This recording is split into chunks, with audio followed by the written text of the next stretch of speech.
Isang magandang Sabado po ng umaga sa ating lahat at ako po ay nagpapasalamat sa ating Panginoon at nagising po tayo muli sa isang umagang puno ng pag-asa. At dalangin ko na sa araw na to ay tayong lahat po ay nasa malusog na pangangatawan at pag-iisip. Welcome po sa 11:43 DZMR para po sa ating programang Usapang Pangkalusugan.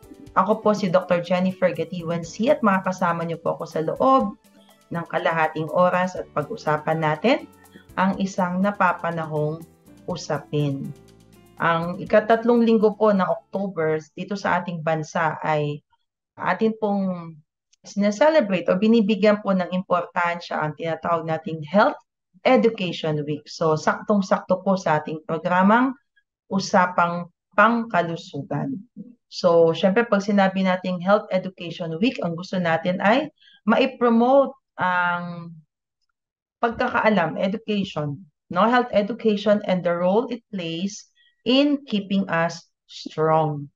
And this is by virtue of proclamation noong pong taong 1967 designed by the father, former President Ferdinand Marcos Sr. At syempre, ang importansya po nitong health education is to improve the health status of people, communities, and the nation, ng ating bansa. So, syempre, pag sinabing health education, meron tayong mga educators like our teachers, kami po mga doctors, the nurses. Andito po kami hand in hand to strengthen, no, the quality of life for all individuals and reduce premature death and disability. So, sa lahat po ng plataforma sa eskwelahan, magtuturo tayo sa mga kabataan, dito po sa radyo, sa TV, and even po sa mga health centers. When health education specifically focuses on prevention, pag-iwas, kasi it helps lower the financial burden spent on medical treatment. Prevention is better than cure, ika nga. So, sa pagtuturo po natin sa pangkalahatan about health literacy, so makakatulong po ito sa pagbaba ng mga sakit at kumbaga bata pa namamatay na due to tinatawag nating preventable health problems. So, syempre mangungulit kami kaya nga po may mga tinatawag nating programang Usapang Pangkalusugan para po matulungan tayo na magkaroon kayo ng tinatawag nating informed or being well-informed, well-educated in your decision-making na ang pag-decide ninyo para ay sa ikagaganda ng inyong kalusugan. So, syempre gusto nating ma-promote, ma-maintain and improve every individual's health. So, pag sinabi nating types of health education, tatlong component po ito, no? Siyempre, yung physical body, yung ating pangangatawan, yung mga health services information, dapat alam ninyo kung saan ang mga pinakamalapit na barangay health center sa inyo, yung rural health unit, mga hospitals, and of course, sa ating environment, sa ating kapaligiran on what are our health choices tulad ng mga bisyo, tulad ng paninigarilyo. So, pag sinabi po nating health, o kaya healthy ang isang tao, pag sinabi nating healthy, it is this concept na na-achieve ng isang tao ang kanyang tinatawag na complete physical, mental, and social well-being rather than solely an absence of ailment or disease. So, quality of life, ika nga. So, sa araw na to, meron po akong i-share sa ating lahat. Ito po ay being part of the health education, I will be sharing to you an excerpt na tinatawag nating Blue Zones, Lessons for Living Longer from the People Who Have Lived the Longest by Dan Buettner. Okay, so syempre health education, ano nga ba ang mga po nating lesson? So let's ask the experts on this. So imbis na magtatanong tayo sa mga doktor, magtanong tayo. Mapag-aralan natin ang mga buhay ng mga taong tumagal, no? Umabot ng isang siglo ang kanilang buhay na hindi sila nagkakasakit, bagkus umabot sila sa 100 years old na hanggang ngayon ay malakas pa sila at may naiko-contribute pa sila. At pasalamat po tayo, meron isang tao na nag-research dito, si Dan Buettner. Isa po siyang American National Geographic Fellow and New York Times best-selling author. Isa po siyang explorer, educator, nasabi natin, health education, no? A storyteller and public speaker. Siya mismo ay he's a record holder of Guinness Book of World Records 3 times, 3 beses, sa tinatawag nating endurance cycling. Naikot lang naman po niya ang buong mundo 3 beses sa pamamagitan lang ng pagbibisikleta. Ayan. Si Dan Buettner po ay dati po siyang kumakain ng karne, pero he gave up meat forever after hearing a doctor describe what it does to the arteries. So, he worked for more than a decade to identify hotspots of longevity around the world with the help of the National Geographic Society. So, pinuntahan niya tong mga lugar na to na merong matataas na mga numbers, no? High numbers of people na nabubuhay nga ng over 100 years old na walang sakit sa puso, walang cancer, at tinawag niya itong the blue zones. Okay? So, learning from the blue zones. At ito po isang excerpt na napapanood ngayon sa Netflix kung gusto ninyong panoorin. So, I'm gonna share to you the secrets of the 5 blue zones where the world's healthiest people live, their cultures, no, their secrets of longevity. So, 5 lugar po yun. Yung una is Ikaria, Greece. Pangalawa is Okinawa, Japan. Pangatlo is Sardinia, Italy. Pang-apat is Loma Linda in the United States. And pang-5 po yung Nicoya, Costa Rica. So ito po yung 5 places all over the world na ang mga tao ay 100 years old pataas. Yan. Unahin po natin sa Ikaria, Greece. This is the island where people forget to die. Oh, yan ba? Ang ganda, di ba? This island is 8 miles off the coast of Turkey in the Aegean Sea and has some of the world's lowest rates of middle-age mortality and dementia. So, kukunti lang daw yung mga namamatay in their mid-years, mga 50s, 60s, 70s. And research links their increased longevity with their traditional Mediterranean diet, which is heavy in vegetables and healthy fats and contains smaller amounts of dairy and meat products. So, mas madami pong gulay, mas kokonti po yung mga gatas at karne.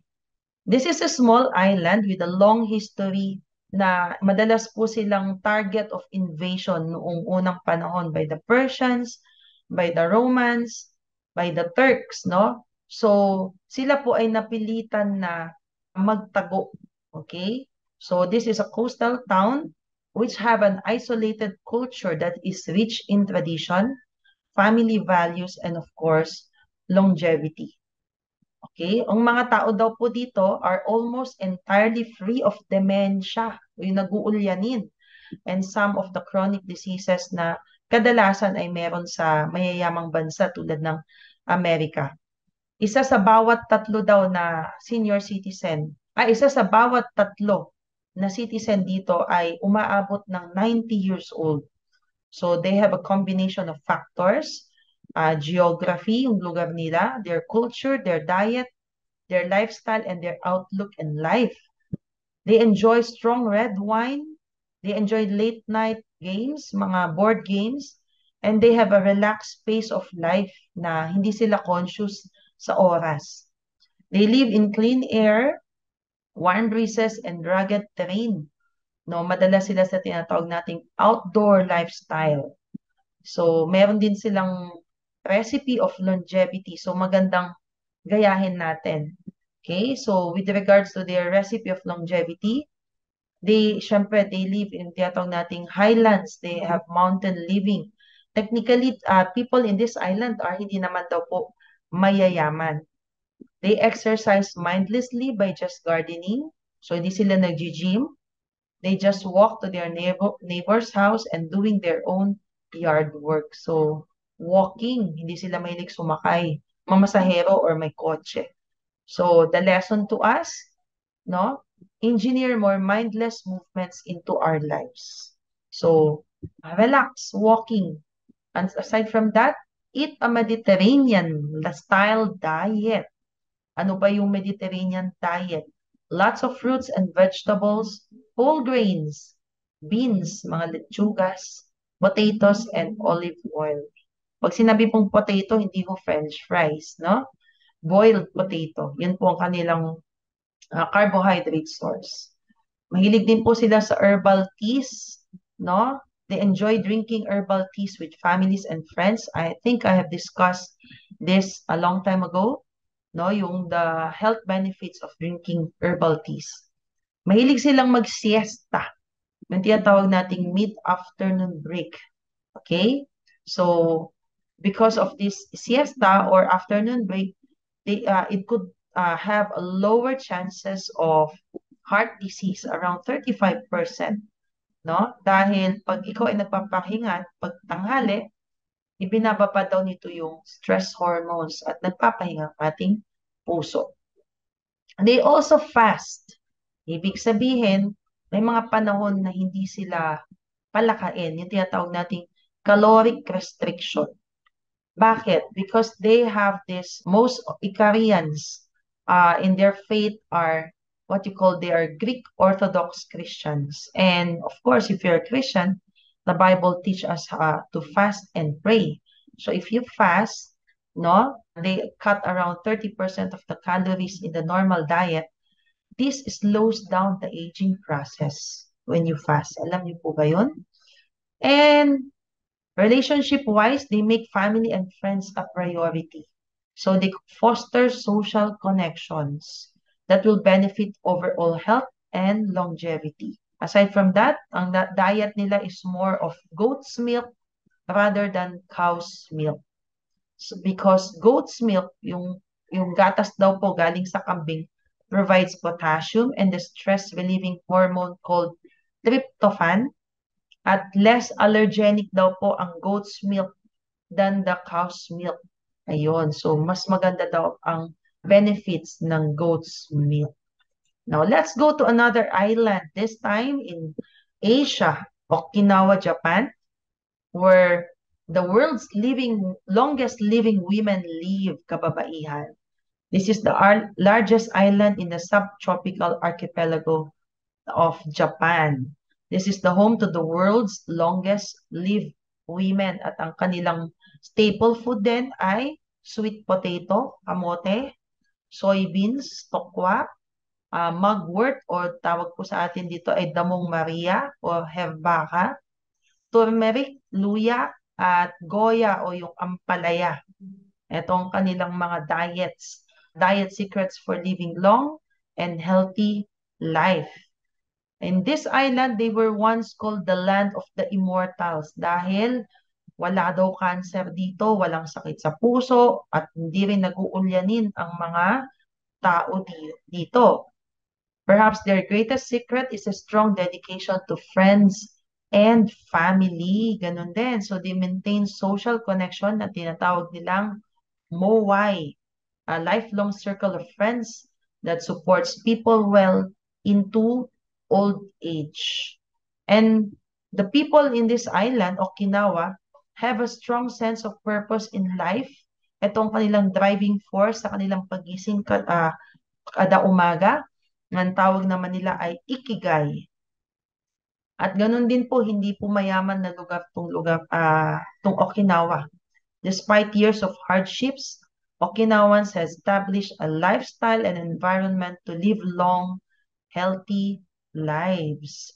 So, gayahin natin, no? Embrace Ikigai, live a life of purpose. Ika nga, dahil pag ikaw ay nagigising everyday na alam mo meron kang purpose, may gagawin ka, syempre gusto mong bumangon. So, tulad din ng mga nasa Greece, they rely on plant-based diet. Their meals are usually stir-fried vegetables. May kasamang kamote, tokwa, which are high in nutrients and low in calories. So kahit na kumain ka ng madami, ay hindi ka tataas ang cholesterol. Mahilig silang kumain ng ampalaya na tinatawag nilang goya which is rich in antioxidants and proven to lower blood sugar. Kumakain din naman daw po sila ng karne, pero these meats are traditionally reserved during ceremonies only at kinakain lang nila in small amount. And they have a lifestyle na mahilig silang mag-garden. Diba? Zen. Okay? So, with their gardening, no? Syempre, hindi na nila kailangang mag-gym because they will have this daily physical activity. Nag-exercise na rin sila with wide range of motion that will also help reduce stress. At yung gardening nila, yun na rin yung kinakain nila. Okay? Ang kanilang source of protein is soy. Okay? And they enjoy the sunshine. So, vitamin D, which will promote stronger bones and healthier bodies. And they have this attitude na tinatawag nating simple lifestyle. Alam naman natin, no? Zen, very simple ang mga Hapon. Ayan. Now, let's go to another island. Kung ang Okinawa, Japan is home for the oldest living women, let's go to Sardinia, Italy, home to the world's longest living men. Kalalakihan naman. The mountainous highlands of this Italian island boast the world's highest concentration of centenarian men. Its population consumes also a low-protein diet associated with lower rates of diabetes, cancer, and death for people under 65 years old. So, mababa din ang kanilang death sa mga middle-age group. Actually, dito po unang nagawa itong mga research. Ito yung unang blue zone na na-identify mga taong 2004. Okay? Ang mga residente daw po dito are technically culturally isolated. They have kept a very traditional, healthy lifestyle. So when you say culturally isolated, ang kanilang lifestyle even up to now, they still hunt, they still fish and harvest the food that they eat. Hindi sila madalas sa grocery. They remain, social network, they remain close with friends and family throughout their life. They live happily, they laugh and drink wine together. Ayun, so yun din ang kanilang lifestyle. So they eat a lean plant-based diet na sinasahugan lang daw ng karne. Ayun. Ang kanilang, mahilig sila sa cheese dito. Parang mga Italian din. No? Cheese coming from the sheep, kambing, whose cheese is high in omega-3 fatty acids. At ang pagkain ng karne is largely reserved during Sundays and special occasions. Sa holidays lang din. And they put their family first. They have a strong family values.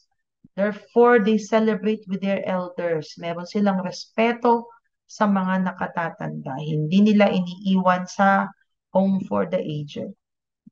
And walking is also a lifestyle to these people dahil most of them are shepherds. Ayun. So, lakad-lakad. This provides cardiovascular benefits. So, hindi rin nila kailangan pumunta sa gym. At pagkatapos silang magtrabaho the whole day, meron silang happy hour na tinatawag tuwing hapon that they drink about a glass or two of red wine daily. Ayan, hindi sila lasinggero. Okay? So, alam nila yung moderate drinking. So, because of this, no? Parang nalilinis ang kanilang mga ugat-ugat. Okay? So, walang alta presyon. And since happy are, they laugh with their friends. Ayan, they have a very good sense of humor. They love to laugh. Ayan, and again, ang kanilang source of calcium is goat's milk. Ayan, which is proven to lessen dementia or Alzheimer's. Ayan. So, kung mga lugar na to ay masasabi nating payak, hindi naman kayamanang lugar, pupunta po tayo sa isang lugar na mayaman pero tumatagal ng matagal. This is a part of the United States, no? Na this is the blue zone part of the United States. Loma Linda, California. This is a group of Americans living 10 years longer compared to most Americans with little chronic disease. They are not indigenous, ibig sabihin hindi sila mga native, iba't ibang lahi nandito. So they are multi-ethnic, but ang common ground nila, most of them have this, their faith is Christian faith na tinatawag nating Seventh-day Adventist. And common ground also nila, most of them are strict vegetarians. So the Seventh-day Adventist Church was founded in this place in Southern California in the 1840s, and the church flourished through the 20th century. Today, there's a community of about 9,000 Adventists, no? Ito yung core of America's Blue Zone. So, ano yung meron sa kanila na pwede nating gayahin? So, number one, of course, their faith. They find a sanctuary time. They practice what you call the Sabbath day, a weekly break from the rigors of daily life. This is a 24-hour break and that will focus on family, on God, and camaraderie and nature. Ayan. Because of this, no, it will relieve stress, strengthen social networks, and provides consistent exercise. These people maintain a healthy body mass index.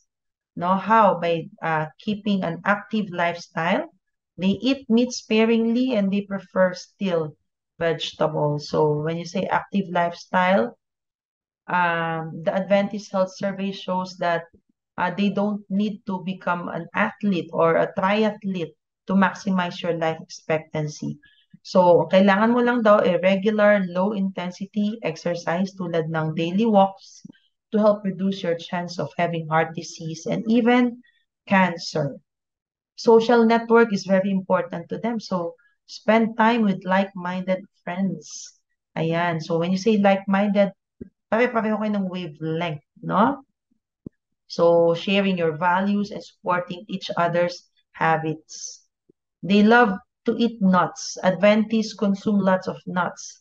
They eat nuts at least 5 times a week. That could reduce the risk of heart disease by 1/2 and live about 2 years longer than those who do not eat nuts. Ayan. So, mani, pwede pang nuts, walnut, pistachio nuts. Ayun. And what has the Adventist people have? They give something back. No? Like many faith-based organization, Adventist encourages and provides opportunities for their members to volunteer. Okay? So, even in your senior age, pag kaya mo pa, stay active, find a sense of purpose, volunteer. And because of this, no, it can lessen depression by focusing on helping other people. You see the needs of others before you. Yan. And they eat early in the morning and at night, they light dinner lang. They have this concept called eat breakfast like a king, lunch like a prince, and dinner like a pauper. O, konti lang daw. Ayan. Because sa gabi, okay, a light dinner early in the evening avoids flooding the body with calories during the inactive parts of the day. And it promotes better sleep. Ayan. So, sa gabi daw, iwas-iwas. So, maganda pala ang handaan natin dapat sa almusal, hindi sa gabi. Ayan. Baliktad tayo, no? Madalas, ito, darating na Kapaskuhan, Noche Buena, hating gabi, kakain ng toto-toto, tapos saka matutulog. Ay, kaya pala maraming na-stroke tuwing bear season or ano. So, maganda na lang tayo pag almusal. Sabayan natin ng Zumba. At pagkakain daw, put more plants in your diet. Parang Daniel diet, no? Ginain nila yan. Kasi this will cause a reduction of course of cancer. Ayan. So, and drink plenty of water. So, yan yun. Now, let's go to another place. Ito naman sa mga Latino in Nicoya Peninsula in Costa Rica. This is the Latin American Blue Zone. The residents in this place have the world's lowest rates of middle-age mortality and the second highest concentration of male centenarians, next only to Sardinia. Pero overall, sila yung world's lowest rates. So, their longevity secret lies partly in their strong faith communities. Ayan, again, faith-based. They have very deep social networks and habits of regular low-intensity activity. Ayan, so hindi rin kailangan mag-gym. Regular daw, low-intensity physical activity like walking. And again, itong lugar na to, hindi din daw mayaman na lugar, no? This Caribbean nation is economically secure and an excellent healthcare. Hindi man mayaman pero ang kanilang healthcare ay napakaganda. Very basic. Alaga nila ang bawat citizenry. Meron kasing tinatawag na plan de vida o parang ikigay ng mga Hapon. They have a reason to live which propels a positive outlook even among elders that will help themselves to keep active. Ang mga matatanda dito, no, ay they enjoy a social lifestyle. Meron silang mga happy hour din tuwing hapon, and they live with their families, with their children and grandchildren who will provide support as well as sense of purpose. So, ganun din. They have what you call plan de vida. They drink hard water. In this place, ang kanilang lugar daw, yung tubig nila has the highest calcium content. So, kahit di sila maggatas, maganda ang kanilang calcium level because yung tubig nila mismo, they are so blessed. And they keep focus on their family. And again, they maintain social network. And of course, syempre Latino, meron din silang sunny day dyan. So, vitamin D. And they embrace a common sense of history. Ayan. They're indigenous people sila. So, hindi sila affected ng urbanization ng buong mundo. Sana ngayon ay ganun pa din. So, combining all the blue zones, the research came up with the similarities in all those regions. No? Very important sa kanilang pamilya. Their diets are heavy on plants. Kanilang social engagement ay intact, no? Syempre kasi kahit senior na sila, buhay pa yung mga kababata nila. And also, ang kanilang diet also is high in legumes. And of course, they maintain an active lifestyle. Yung sabi nating active, constant moderate physical activity. Hindi naman yung todo-todo na nag-gym. Ang kanilang lifestyle nga, it's more of yung daily living. Hindi sila reliant sa mga technology. Ayan. So, in summary, no, ang lifestyle nila to live a happy, longer life. They move naturally without thinking about it. They have a purpose in life, knowing why you get up in the morning. So, ikigai. Downshifting, finding moments to decompress. Ibig sabihin, meron silang moments of rest. O tinatawag natin mindfulness. They have the 80% rule, especially in Japan, no? Arahachibu. Hindi sila nagpapaka-overbusog. No? Pag 80% na, ay tama na, uston. Plant, eating more plant-based meals. And they have a happy hour. So, hindi bawal uminom ng alak. Bawal lang maglasing. A glass a day with friends or food. Number 7, you have the right tribes, no? Ibig sabihin, surrounding yourself with a healthy social circle, the same wavelength. So, dito nagkakatalo. Don't keep yourself alone. Loved ones first, so investing time with your family, and of course, the sense of belongingness, especially what you call finding a faith-based community. Ayan. So, ito yung kanilang Power 9 secret. Okay? So, to make it age 100, syempre, kami sa talaga, it's a blessing. You have to won the genetic lottery. Ibig sabihin, it comes in with the genes. But most of us, kung tutuusin, have the capacity to make it well even into early 90s and largely without chronic disease. Pinakita neto sa Adventist people kasi multi-ethnic group yun, no? Hindi siya indigenous. Ibig sabihin, iba-ibang bansa, Asian, na as long as they live in this place, na they share common lifestyle, an average person's life expectancy could increase by 10 to 12 years by adopting what you call the blue zone lifestyle. So, in those research, pinakita talaga na lifestyle, no? So, we should optimize the built environment. Do sa research na yun, ibig sabihin ng built environment, the physical parts of where we live and work. Dapat daw yung ating built environment must influence a person's level of activity. For example, no, dapat meron tayong mga sidewalks or bicycle lanes to contribute to walking and exercise. Tayo dito, nako, yung mga sidewalk natin, hindi na malakaran. No? Tamad. Gusto natin, pagbaba natin ng tricycle sa tapat na ng bahay. So, meron tayong dapat walking area na public spaces. Ayan. So, yan ang magandang gawin ng ating mga municipal ordinances. Ating mga restaurants, ang ating mga eskwelahan, grocery stores, and workplace dapat ay nag-o-offer ng mga healthier options.